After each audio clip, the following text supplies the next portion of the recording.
नमस्कार, मैं राजेंद्र जैन पद्मश्री न्यूज में आप सभी का स्वागत करता हूं।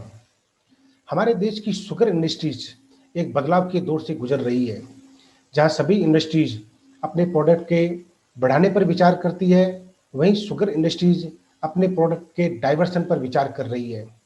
अधिक जानकारी के लिए हम चलते हैं sugar commissioner for Maharashtra state Shekhar Gaikwad के पास, जो पुणे से ऑनलाइन हमारे साथ बने हुए हैं।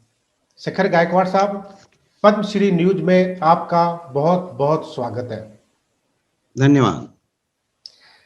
सबसे पहले सर, आप अपने बैकग्राउंड के बारे में कुछ बताइए कि आप किस प्रकार आईएएस की पोस्ट तक पहुंचे। मेरा बैकग्राउंड वैसे तो एग्रीकल्चर ग्रेजुएट हूँ मैं। बीएससी एग्री 1983 में मैंने किया पूना कॉलेज से, और बाद में 1985 में मैंने एमएससी किया एग्रीकल्चर में ही। और उसके बाद मैंने एमए सोशियोलॉजी किया, एमए फिलोसफी किया, लॉ भी किया, और मैं सिविल सर्विस में आ गया महाराष्ट्र के 1986 में। अब मुझे वहाँ से 2002 में इंडक्शन मिला है ऑल इंडिया सर्विस में, और अभी लगभग 2002 से लेके आज तक 19 साल ऑल इंडिया सर्विस में मैं। सर, आप काफी लंबे समय से आईएएस की पोस्ट पर हैं और महाराष्ट्र में अपनी सेवाएं दे रहे हैं, तो आपको किस तरह का अनुभव रहा है अपनी सर्विस के दौरान? मेरा एक तो एडमिनिस्ट्रेशन का एक्सपीरियंस रहा है। सभी जगह पे मैंने 2 बार महाराष्ट्र के मुख्यमंत्री जी के साथ काम किया हुआ है, और फिर मैं जिला परिषद सीईओ था ठाणे में, कलेक्टर था मैं सांगली में, और भूजल का संचालक था, और महापालिका पुणे का आयुक्त भी रहा हूँ। और अभी मैं शुगर कमिश्नर हो गया, यानी कि गन्ना कमिश्नर बोलते हैं आपके यहाँ नॉर्थ में, वो केन कमिश्नर करके मैं काम कर रहा हूँ। तो गायकवाड़ साहब, आपको जैसे आईएएस की पोस्ट पर काम करते समय आप देश के प्रति, अपनी जनता के प्रति किस तरह की फीलिंग का अनुभव करते हैं? मैं तो बड़ा प्राउड फील करता हूँ, और इसलिए करता हूँ बेसिकली कि जो कि मैंने एग्रीकल्चर में डिग्री हासिल की है, तो मैं देखता हूँ प्रशासन में होते हुए मैं किसानों के लिए क्या क्या कर सकता हूँ। तो लीगल लिटरेसी के बारे में मैंने काफ़ी काम किया, और लगभग अब तक 22 किताबें मैंने जो लिखी है वो लगातार किसानों के ही बारे में है, बेसिकली लैंड के बारे में है। और किसानों को सावधान करने के लिए मैंने 1996 में पहला किताब लिखा था, और वो इसका मतलब ये था, इसका बेसिक जो इशू था वो ये था कि लैंड के बारे में या जमीन के बारे में इतने सारे लिटिगेशन हो रहे पूरे इंडिया में। आज के दिन में कम से कम 3.5 करोड़ केसेस चल रहे हैं पूरे इंडिया के कोर्ट्स में। तो मुझे ये लगता है कि यदि किसान को ये पता चले कि भाई ये कि लड़ने में कुछ मजा नहीं है, थोड़ा कॉम्प्रोमाइज करेंगे, तो फिर वकीलों पे पैसा खर्च करने के बजाय हम लोग खेती पे क्यों ना कॉन्सेंट्रेट करें। और इसका कोई इकोनॉमिक्स है कि नहीं, इसको खोजने की मैंने काफी कोशिश की।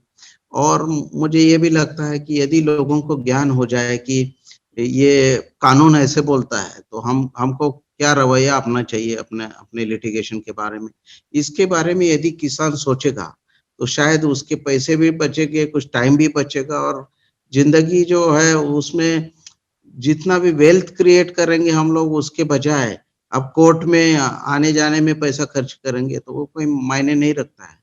तो मुझे ये लगता है कि लिटिगेशन कम होने के लिए वो कानून की साक्षरता बहुत ज़रूरी है, और ये कानून साक्षरता के लिए लिखना भी ज़रूरी है। और हर एक तरीके से मैंने कोशिश की, मैंने यूट्यूब पे कम से कम 100 वीडियो मेरे हैं कि किसानों को जागरूक करने के लिए कि भई ये आप आप जो थिंकिंग करते हो अपने प्रॉपर्टी के बारे में, शायद वो गलत हो सकता है, क्योंकि कानून कानून अलग तरीके से सोचता है, किसान अलग तरीके से सोचता है।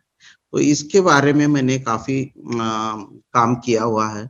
अब मेरी एक किताब तो हर एक तहसील के बाहर एक फ्रेम के फॉर्म में आ गई है, कि जैसे लोग हर एक तहसील में कम से कम 200-250 लोग डेली उसको पढ़ते रहते हैं, और वो कथा है बेसिकली, लीगल स्टोरीज है ये, और उसके जरिए उनको पता चलता है कि यार कानून अपने बाजू में है कि अपोजिशन के बारे में है। ये महसूस होने के लिए भी मुझे लगता है कि ये कायदे यानी कि कानून की साक्षरता की बहुत जरूरत है। तो गायकवाड़ सर, आपने ये जो समझे जो प्रयास किया, इसमें आपकी सफलता किस तरह से आपकी देख रहे हैं कि किसान को किस तरह से फायदा हुआ या किसानों को ऐसा कुछ समझ में आया?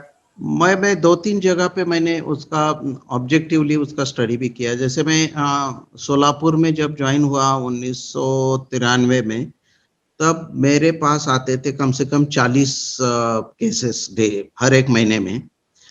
धीरे-धीरे मुझे लगा कि ये पुराने लोग पुराने केसेस निकाल के, खोज के, कागज निकाल के कुछ नया-नया केस बन रहे हैं। और जब मैंने उसके बारे में काम करना चालू कर दिया, तो 40 से लेके ये 17 तक ये संख्या घटी। इसका मतलब है कि बिना वजह से, क्योंकि अभी लैंड के प्राइस बढ़ गए हैं, तो लोगों को लगता है कि नहीं 1940 का भी मुकदमा हम फिर से शुरू कर सकते हैं।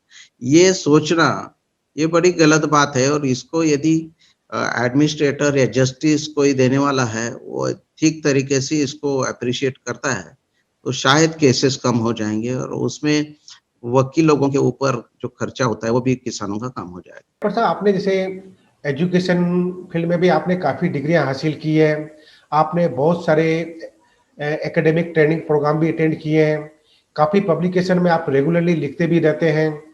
तो महाराष्ट्र के एक समग्र विकास में आप आम आदमी से क्या उम्मीद रखते हैं? कि कम से कम अपने खुद के लिए उन्होंने आर्थिक तौर से सोचना चाहिए, और उसका एक प्लानिंग करना चाहिए, और ये करते समय एक लंबी सोच होनी चाहिए कि आप अपने प्रॉपर्टी के बारे में, अपने वेलफेयर के बारे में, पर्सनल फाइनेंस के बारे में। तो ये सोच जब तक आम आदमी में आएगी नहीं, तब तक ये शायद समस्या आगे भी चलती रहेगी। और इसका इसका एक ही हल है कि वो इकोनॉमिक्स की तरह अपनी खेती की तरफ देखे और अपने प्रॉपर्टी की तरफ देखे, और ये की बात को शायद हम लोग यदि आम आदमी को समझा सकेंगे कि इसमें आपने कितना पैसा और टाइम वेस्ट किया हुआ है। जैसे एक केस जो मैंने उस केस की वजह से लिखना चालू किया, वो जो केस था वो बड़ा अजीब केस था। 1903 में चालू हो गया और 1990 में मैंने वो केस चलाई, और लैंड था लगभग 40 आर यानी कि 1 एकड़ के बराबर लैंड था। तो 1 एकड़ का मुकदमा यदि 80 साल चलता है और 3 जनरेशन उसमें अपना टाइम बर्बाद करते हैं, तो ये सोचने की बात है कि हम कितना पैसा किस पे कितना वेस्ट कर सकते हैं। और ये छोटी बात यदि ध्यान रखे किसान, तो शायद हम लिटिगेशन कम कर। जैसे साल 2010 से 2013 के बीच में सीएमओ में आपने ज्वाइंट सेक्रेटरी के रूप में भी अपनी सर्विस दी है, लेकिन आपके मराठवाड़ा और विदर्भ जो रीजन है उनका उचित प्रकार से उसे विकास नहीं हो पाया, और किसानों के हालात भी वहाँ कुछ ठीक नहीं बताए जा रहे हैं। तो क्या कारण हो सकते हैं आपके हिसाब से?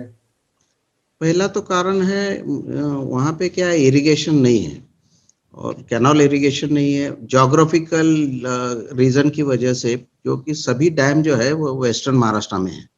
हिली एरिया होने की वजह से पश्चिम महाराष्ट्र में जो डैम बने उसका फायदा मराठवाड़ा तक नहीं पहुंचा है, ये सही बात है। लेकिन दूसरी बात ये भी है कि यहाँ पे एक एश्योर्ड रेनफॉल होता है, यानी कि जल सिंचित, यानी कि बारिश की वजह से 2 अच्छे फसल आ सकती है मराठवाड़ा में। उन्होंने सिर्फ क्रॉप डाइवर्शन करने की जरूरत है। वो पश्चिम महाराष्ट्र को शायद कॉपी करके वहां भी किसान अभी गन्ना लगाना चालू कर दे, तो वो ये क्रॉप वहां पे सस्टेन होने वाला नहीं है जब तक इरिगेशन नहीं होता है। तो मुझे लगता है कि जैसी परिस्थिति है उस टाइप के यदि हम क्रॉप्स लेते हैं तो शायद मराठवाड़ा भी आगे बढ़ेगा। वर्तमान में शुगर कमिश्नर की जिम्मेदारी है आपके पास में, तो महाराष्ट्र में अभी गन्ना किसानों की क्या स्थिति चल रही है? महाराष्ट्र में तो गन्ना किसानों की स्थिति सबसे अच्छी है, मैं बोलूँगा, क्योंकि आज जितने कम से कम 10 राज्य ऐसे हैं जहाँ पे गन्ना ज़्यादा तौर पे होता है, उसमें सबसे ज़्यादा एफआरपी पेमेंट महाराष्ट्र में हो रहा है। आज के दिन उत्तर प्रदेश का जो बकाया राशि है वो 12,000 करोड़ के आसपास है, और महाराष्ट्र का लास्ट ईयर का है 20 करोड़ के नीचे, और इस साल का जो है 2,000 करोड़ है, जो ऑनलाइन सीजन चालू है अभी भी। तो इसका मतलब ये है कि हम लोग इसमें कामयाब रहे कि एफआरपी पेमेंट टाइमली हो, और अभी 2 साल से लोगों को 15 दिन में उसका पैसा मिल रहा है। 45,000 करोड़ की ये इंडस्ट्री है महाराष्ट्र में, और एक एश्योर्ड तरीके से पैसा मिलने में गन्ने क्रॉप ने उसको साथ दिया है। जैसे कि ग्रेप्स है या ओनियन है या बाकी फ्रूट क्रॉप है, पोमोग्रेनेट है, उसमें थोड़ा बदलाव नीचे ऊपर होता रहता है 2-3 साल में, लेकिन किसानों को एश्योर्ड पैसा मिलने में गन्ने का मदद हुआ। किसानों के लिए जैसे गन्ने की बिजाई से लेकर फसल की कटाई तक और फसल को बिकवाने से लेकर भुगतान प्राप्त करने तक आपका कमिश्नरेट किसानों की किस प्रकार सहायता करता है? एक तो पहला है हमारा जो सेंट्रल गवर्नमेंट का नोटिफिकेशन है एफआरपी का पेमेंट, वो रिकवरी पे बेस्ड है। 10 रिकवरी बेसिक रिकवरी के इसको उनको मिलते हैं 2875 रुपए इस साल। तो हम ये इंश्योर करते हैं शुरू से ही, जब सीजन शुरू होता है तो 15 दिन के अंदर कौन से मिलें पेमेंट कर रही है किसानों को और कौन सी नहीं कर रहे हैं। तो शुरू से उनको हम दबाव रखते रहते हैं, उनको नोटिस इशू करते हैं, उनका हियरिंग लेते हैं कि आपने पैसा क्यों नहीं दिया। और यदि ये पता चलता है कि ये पैसे देने की स्थिति में नहीं है, तो शुगर सीजन शुरू होने के बावजूद हम कोशिश करते कि इसको रेवेन्यू रिकवरी सर्टिफिकेट, जो कि शुगर केन कंट्रोल का एक महत्वपूर्ण एक प्रावधान है, उसका फायदा उठा के हम लोग एक आरआरसी इशू करते हैं जो कलेक्टर के पास जाता है, और उससे एक दबाव निर्माण होता है कि पैसा देना चाहिए किसानों को, और किसानों को कोई पैसा ना देते हुए भी सीजन चलाएगा नहीं। तो हम इसके बारे में काफी स्ट्रिक्ट है, और इसकी वजह से शायद ये एफआरपी पेमेंट महाराष्ट्र का सबसे कम बकाया रहता है इंडिया में। आपके महाराष्ट्र में करीबन 40 लाख किसान और लगभग 20 लाख वर्कर शुगर इंडस्ट्री से जुड़े हुए हैं। बिल्कुल। इतने बड़े तबके को संभालने के लिए आपके कमिश्नरेट में क्या वर्क स्ट्रेटेजी है? वर्क स्ट्रेटेजी ये है कि हमारे एक रीजनल ऑफिसेस हैं 6 महाराष्ट्र में, और वो लोग भी हर 10 दिन में किसान में जो मिलें चलती हैं उनके एमडीज को और खेती के जो अधिकारी होते हैं उनको बुला के वो चेक करते हैं कि अभी क्या प्लान चल रहा है, हार्वेस्टिंग का क्या प्लान हो रहा है, पैसा बराबर सही तरीके से मिल रहा है कि नहीं मिल रहा है, पुराने साल का कितना बकाया रकम है वो दिया गया है कि नहीं है। तो हम लोग इसको 2 तरीके से कंट्रोल करते हैं। एक तो ऑडिट करते हैं हम लोग हर एक साल हर एक मिल का, और वो ऑडिट रिपोर्ट है, वो रिपोर्ट जाता है जनरल बॉडी के सामने। तो सब किसानों को पता चलता है कि ये अपना जो मिल है वो ठीक तरीके से काम कर रहा है नहीं कर रहा है। हर एक 15 दिन में हम लोग एफआरपी का रिव्यू जो है हमने हमारे वेबसाइट पे डालते हैं, तो हर एक किसान पूरे महाराष्ट्र का देख सकता है कि अपना जो शुगर मिल है वो दूसरों से आगे है या पीछे है, और पैसा देगा तो या नहीं देगा। और फिर पर्सनल लेवल पे जब भी किसान हर एक डेली मुझे मिलते हैं, कम से कम 100-200 लोग मिलते हैं, तो उनको मैं बोलता हूँ कि यार ये मिल आपका ठीक नहीं है, आप इसको इस साल मत दो कि गन्ना। तो इस टाइप का जो है मुझे लगता है कि ओपनली ब्यूरोक्रेसी भी हम लोग ये देखते हैं कि जो इफिशिएंट मिल है उनको सहायता मिले, और जो नॉन इफिशिएंट है उसको थोड़ा डिस्करेज भी करें। डॉक्टर साहब, एक आखिरी सवाल, भारत को देखिए डायबिटीज की राजधानी भी कहा जाता है, तो ऐसे में क्या ये जरूरी नहीं हो, ये आवश्यक नहीं हो जाता कि हम लोग गन्ने से सफेद चीनी लेने के बजाय कभी लाल चीनी या गुड़, इथेनॉल आदि ऐसे अल्टरनेट प्रोडक्ट को हम लोग लो कॉस्ट पर हम लोग बनाएं, और इसके लिए रिसर्च इंस्टीट्यूट और एडमिनिस्ट्रेशन दोनों साथ मिल करके काम करें ताकि लोगों को फायदा हो, हेल्थ भी लोगों की अच्छी रहे। नहीं, बिल्कुल आपकी सही राय है। वैसे तो पिछले 4 सालों में हर आदमी के पीछे जो 20 किलो का शुगर का कंजम्पशन था वो अभी 16 किलो तक नीचे आ गया है। तो उसका कंजम्पशन पैटर्न भी रिफ्लेक्ट हो रहा है सभी जगह। अभी जितना भी रिलीज कोटा आता है उतने शक्कर कोई उठाता नहीं है आजकल, तो इसका मतलब है कंजम्पशन नीचे आ ही गया है। महाराष्ट्र में ये इथेनॉल प्रोडक्शन के लिए महाराष्ट्र ने काफी लीड लिया, और हम लोग इस साल 100 करोड़ लीटर कम से कम इथेनॉल बनाएंगे। उसका मतलब है 10 लाख टन की चीनी कम हो जाएगी इस साल। अगले साल हमारा टारगेट है 20 लाख टन कम हो जाए, और अगले 4-5 सालों में कम से कम 50 लाख टन कम किया जाए प्रोडक्शन। तो जब तक ये नहीं करेंगे, आप सही बोल रहे हो कि इसका डाइवर्शन होना बहुत जरूरी है।